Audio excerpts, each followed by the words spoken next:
Hallo zusammen, hier spricht Rain und ich begrüße euch zu diesem Tutorial. Ich zeige euch heute, wie ihr in Photoshop ganz einfach einen stellaren Nebel erzeugen könnt. Ich verwende hier die Creative Cloud Version von Photoshop, aber dieses Tutorial sollte mit ziemlich jeder Version von Photoshop funktionieren. Ob es mit GIMP funktionieren würde, kann ich nicht sagen, da ich selbst kein GIMP habe und ich mir nicht sicher bin, ob GIMP die entsprechenden Filter besitzt. Wenn das jemand weiß, kann das mir gerne in die Kommentare schreiben, das wäre mal interessant zu wissen. Dieses Tutorial soll natürlich nicht der Weisheit letzter Schluss sein. Es ist lediglich eine Basis, auf der ihr aufbauen könnt. Wenn ihr nun einen einfachen Nebel erstellen wollt, bleiben euch grundsätzlich zwei Möglichkeiten. Entweder ihr besorgt euch einen Filter, wie beispielsweise Glitterator von Flaming Pier. Nein, ich werde nicht von ihnen gesponsert, das ist einfach nur eine Möglichkeit. Das sieht dann so aus. Oder man bedient sich der Do-it-yourself-Variante. Hier gibt es mehrere Möglichkeiten. Ich werde euch einfach mal die meiner Meinung nach einfachste Möglichkeit aufzeigen. Wir beginnen mit einem einfachen schwarzen Hintergrund. In diesem Fall ist es eine 1920 x 1080 Pixel mit 72 dpi, da ich nicht vorhabe, das Ganze hier zu drucken. Schritt Nummer 1. Ich erstelle eine neue Ebene. Nun wähle ich das Pinselwerkzeug aus. Das habe ich hier schon eingestellt. Nehme einen möglichst großen Pinsel. Ja, so im Bereich 3 bis 400 auf jeden Fall. Härte auf 0. Und eine möglichst dunkle Graustufe. Und das ist fast schon zu hell. Machen wir das Ganze noch ein wenig dunkler. Ein Grafiktablett, das es uns erlaubt, mit der Druckempfindlichkeit die Deckkraft zu steuern, würde hier gute Dienste leisten, ist aber nicht unbedingt nötig. Wir setzen die Opacity oder Deckkraft auf 50% und überlegen uns eine grundsätzliche Form des Nebels.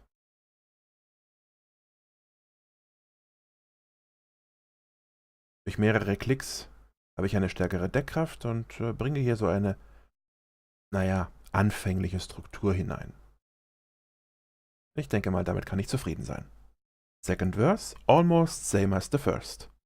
Wir erstellen eine neue Ebene. Verringern die Größe unseres Pinsels ein wenig.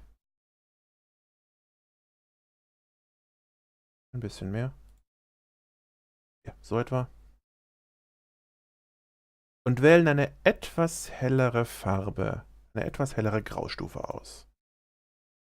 Der Pinsel ist fast schon ein wenig zu groß. Machen wir es mal so. Ja, das ist in Ordnung. Opacity weiterhin auf 50% und fangen an, hier ein bisschen mehr Struktur reinzubringen.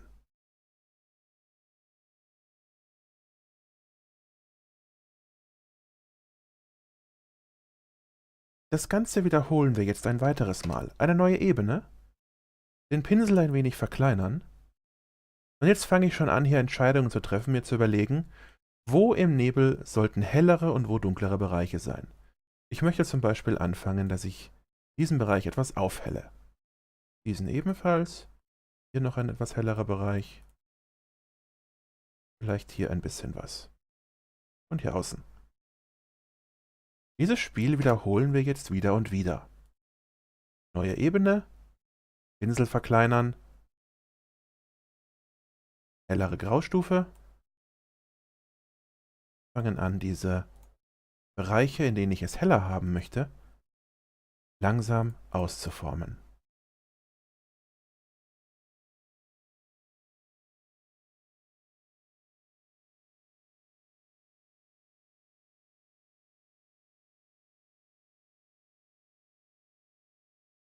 Jetzt habe ich hier schon meine Überlegung, wo ich einzelne Sterne im Nebel haben möchte, die den Nebel erleuchten.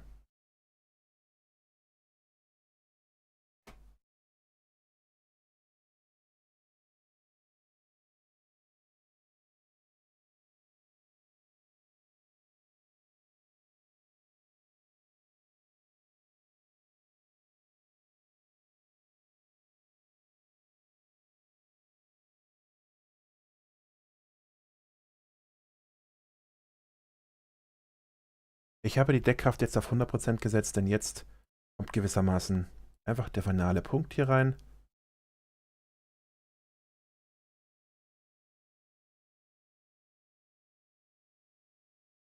So, das sieht eigentlich ganz gut aus. Jetzt kommt der nächste Schritt. Wir wählen mit gedrückter Shift-Taste sämtliche Ebenen aus, Rechtsklick, Group from Layers oder Gruppe aus Ebenen.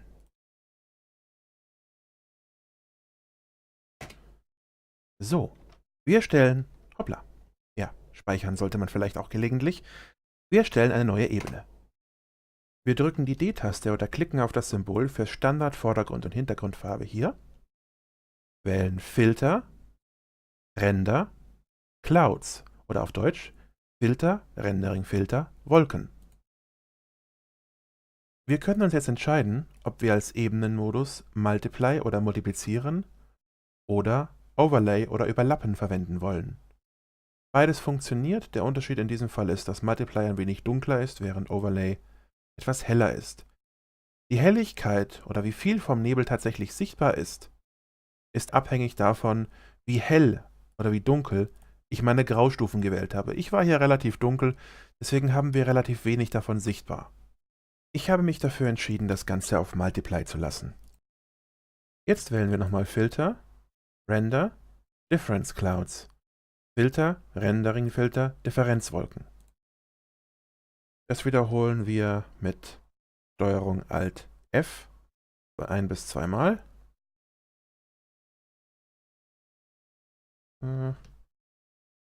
Vielleicht nehme ich das vorherige. Ja, ich denke, ich lasse es so und erhöhe einfach die Helligkeit der Ebenen ein wenig. Das ist einfach durch STRG U die Hue Saturation bzw. Farbton und Sättigung und kann hier die Helligkeit einstellen, damit die Lichtpunkte der Sterne ein bisschen besser durchkommen, sowie ihr Lichtschein.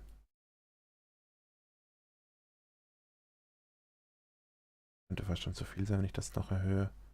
Aber nein, das kann ich eigentlich fast so machen. Gut. Das sieht für mich eigentlich erstmal ganz in Ordnung aus. Wir haben also jetzt gewissermaßen die Schwarz-Weiß-Variante unseres Nebels. Wenn wir das Ganze einfärben wollen, sollten wir uns zunächst einmal überlegen, was wir hier für ein Farbschema verwenden wollen. Ich verwende bevorzugt zwei Farben, die zueinander passen, beispielsweise Grün und Blau, Gelb und Rot, Blau und Violett und dergleichen. Das könnt ihr euch aber überlegen, wie ihr wollt. Ihr könnt das Ganze natürlich auch quietschbunt gestalten mit allen möglichen Regenbogenfarben. Das ist allein euch überlassen. Ich entscheide mich in diesem Fall für ein blau-grünes Farbschema. Ich rate euch dringend, dass ihr vorher eine Kopie dieses Bildes abspeichert, denn jetzt werden wir ein wenig destruktiv. Wir wählen im Ebenenfenster das Menüsymbol und klicken dann auf Flatten Image oder auf Hintergrundebene reduzieren. Warum machen wir das? Wenn wir nur die Ebenen reduzieren, sieht es am Ende so aus. Damit können wir nichts anfangen.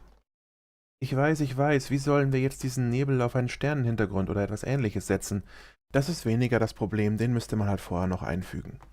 Die Frage wäre jetzt eher, wo kriegen wir einen guten Sternenhintergrund her? Ich glaube, das wäre ein gutes Thema für das nächste Tutorial. Wie dem auch sei. Um das Ganze einzufärben, gehen wir folgendermaßen vor.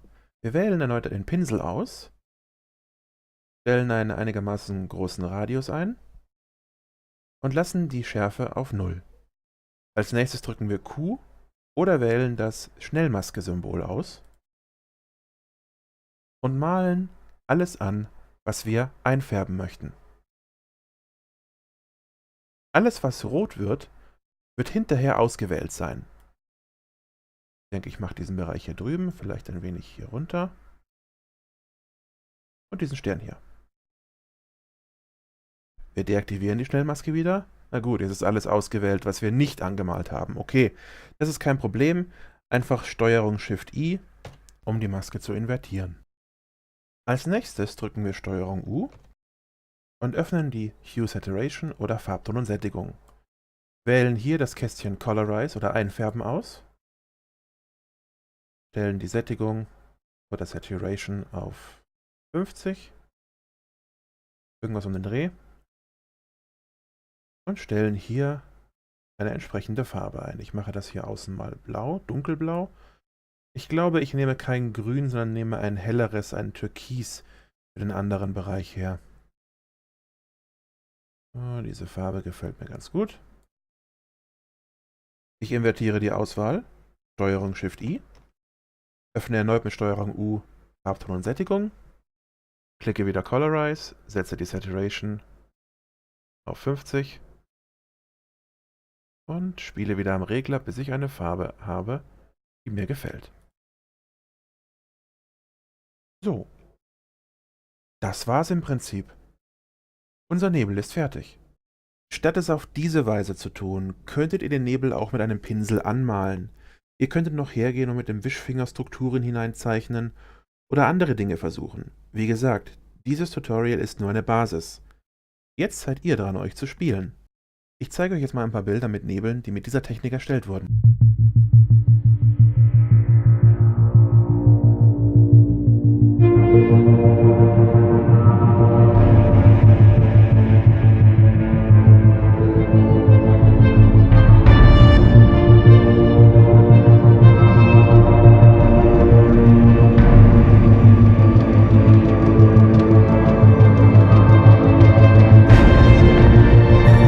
Das war's von meiner Seite.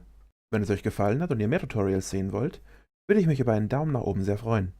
Habt ihr Verbesserungsvorschläge oder Ideen für weitere Tutorials? Schreibt sie in die Kommentare. In diesem Sinne, bis zum nächsten Mal. Euer Rain.